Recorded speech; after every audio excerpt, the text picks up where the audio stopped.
సామవేదం ఇది సామాజిక అవసరాలకి సంగీతానికి ఉద్దేశించబడినది. యజుర్వేదం ఇది గణితం త్రికోణ సంబంధిత జ్ఞానాన్ని నేర్పిస్తుంది. ఋగ్వేదం ఇది ఆత్మని పరమాత్మలో లీనమయ్యే మార్గాన్ని చూపిస్తుంది. ఈ 3 వేదాలు కలిసి కూడా నేటి సమాజపు అవసరాలను తీర్చలేవు. ఎందుకో చెప్పమంటారా? ఆ 3 వేదాల ప్రయోజనాన్ని పొందటానికి మానవ శరీరం ఆరోగ్యంగా ఉండటం ఎంతో అవసరం. మనస్సు కూడా ఆరోగ్యంగా ఉండాలి. వ్యాధులు, దుఃఖం, సమస్యలు వీటికి చికిత్స లాంటిదే ఈ 4వ వేదం. ఇది అనంతకాలం వరకు అథర్వణ వేదంగా గుర్తించబడుతుంది. ఇది లౌకిక ధర్మం చెప్పే వేదం. ఈ సమాజాన్ని నడిపిస్తున్నటువంటి ఈ భూతలం ఎలా పరిపూర్ణత పొందుతుందో ఈ 4 వేదాల ద్వారా సమాజానికి పరిపూర్ణత వస్తుంది. అంటే ఇప్పుడు మేము జ్ఞాన నిర్వచనాన్ని ఒక కాపాలికుడి వద్ద నేర్చుకోవాలా? స్వయంగా అతను సిగ్గులేనివాడు. అతను ఇంతవరకు ఏ వేదాన్ని అధ్యయనం చేసిన వాడు కాదు. అతను అరాచకానికి ప్రతీక వంటి వాడు. భూత ప్రేతాలతో అఘోరాలతో కలిసిమెలిసి ఉండేవాడు. అలాంటి వాడు మహాజ్ఞానులైన జ్ఞానదేవత సరస్వతి పుత్రులైన ఈ సనకాది జ్ఞానులక జ్ఞానం నేర్పిస్తున్నాడు. వీల్లేదు మహాదేవా, ఇవాళ మీరు ఈ గ్రంథం అర్హతని ఏది ఏమైనా నిరూపించక తప్పదు. అంతకంటే ముందు తెలియాల్సింది మీకు ఈ గ్రంథానికి వేదస్థానాన్ని ఇచ్చే అర్హత ఉందా లేదా అని. రండి, దీనిపై తర్కిద్దాం. కానీ ఒక్కటి గుర్తుంచుకోండి, ఒకవేళ మీరు ఓడినట్లయితే అథర్వ రాసిన ఈ గ్రంథాన్ని భస్మం చేయాల్సి ఉంటుంది. చెప్పండి, అందుకు మీరు సిద్ధమేనా? ఏమైంది మహాదేవా, తమరు ఆలోచనలో పడినట్టున్నారు? నేను సిద్ధమే. దయచేయండి.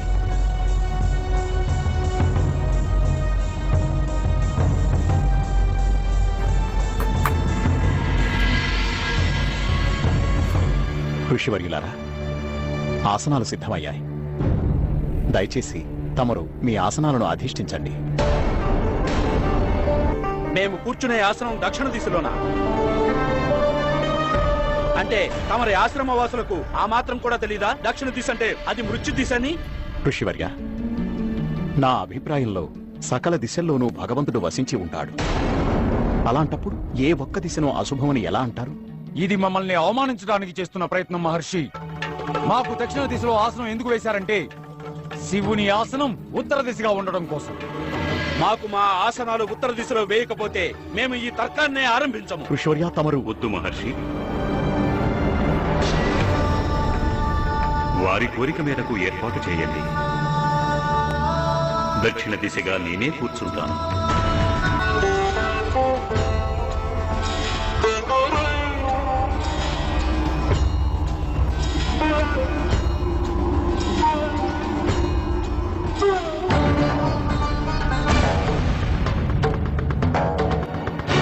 ఈ తర్కంలో ఓడిపోయింది ఎవరో? ఎవరు నిర్ణయించబోతున్నారు? ఎవరు సమర్థులనుకుంటారో వారినే కూర్చోబెట్టండి ఋషివర్య.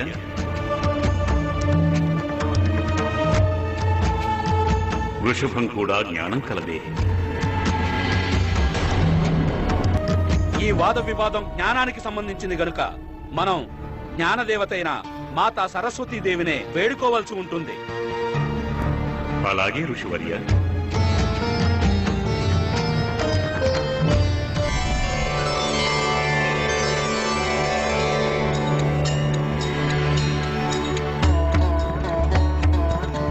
ఈ విశ్వంలో ఏ కార్యం జరిగినా అది వేరొక కార్యానికి దారితీస్తుంది. నేను నా యొక్క దివ్య దృష్టితో దాన్ని చూడగలుగుతున్నాను. అంటే ఈనాటి తర్కవాదం యొక్క ఫలితాన్ని చూడగలుగుతున్నాను. ఇంతకంటే ఏముంటుంది వేదాల్లో? 4వ వేదాన్ని చేర్చాలన్న శివుడి ప్రయత్నం నిరర్ధకం కావడమే కదా మాత. ఇరుపక్షాల తర్కాన్ని పోల్చి చూడకుండానే నిర్ణయం తీసుకోవడం న్యాయాధీశుడికి సముచితం కాదు పుత్ర. అందువల్ల ముందు తర్కాన్ని ఆరంభించండి. ఓ మహాదేవ, ఏ గ్రంథాన్నైనా వేదాల్లో చేర్చే దుస్సాహసానికి పూనుకోవడానికి ముందుగా మీరు ఏం నిరూపించుకోవాలంటే తమరికి వేదత్రయాల్లో ఏమాత్రం జ్ఞానం ఉందని. ప్రత్యేషనను మిథ్య యస్తు పాయోనా బుధ్యతే ఏతం విదీన విదీనాం తస్మాత్ వేదస్య వేదత. దాని అర్థం, దేన్నైతే ప్రత్యక్ష జ్ఞానం ద్వారా లేదా ఊహ ద్వారా లేక మరే మార్గం ద్వారా తెలుసుకోలేము, దాన్ని కూడా వేదాల ద్వారా తెలుసుకోవచ్చు. వేదమే జ్ఞానానికి మూలాధారం, ప్రామాణికం.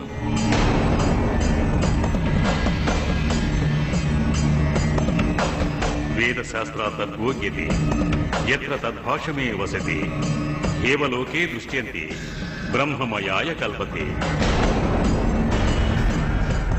అంటే అర్థం, వేద శాస్త్రాలను తెలుసుకున్న వారు ఏ ఆశ్రమంలో ఉన్నా ఈ లోకంలోనే ఉంటూ బ్రహ్మత్వాన్ని పొందగలుగుతారు. ఇదే వేద మహిమ. ఏమిటి మీ ఉద్దేశం? వేదంలో 2 శ్లోకాలు వచ్చినంత మాత్రాన వేదాన్ని ప్రామాణితం చేయగల అధికారం మీకు వచ్చేస్తుందనే? ఇది ఒక్కటే మాకు సరిపోదు. తమరు మేమడిగే ప్రశ్నలకు సమాధానాలు చెప్పాలి. మీకు ఇది కూడా తెలియదా? బ్రహ్మ నోటి నుంచి వెలువడిన ఏ మాటకైనా వేదార్హత ఉంటుందని. బ్రహ్మకు ఎన్ని ముఖాలుంటాయి? 4. 4 ఉన్నప్పుడు వేదాలు 3 ఎలా ఉంటాయి? అథర్వ మహర్షి సంగ్రహపరిచిన ఈ గ్రంథం కూడా బ్రహ్మ నోటి నుంచే వెలువడింది. మా నాన్నగారు బ్రహ్మదేవుడి నోటి నుంచి. అందుకు రుజువేంటి? కల్పాంతంలో సకల సృష్టి నిమజ్జనం జరుగుతుంది. తిరిగి సృష్టి చేయటానికి ముందు బ్రహ్మదేవుడు నిద్రలేని వారై ఉంటారు. ఈ 2 మధ్య గల వ్యవధిని వికల్పమంటారు. ఆ సమయంలో సకల వేదాలు, జ్ఞానం బ్రహ్మదేవుని మస్తిష్కంలో నిక్షిప్తమై ఉంటాయి.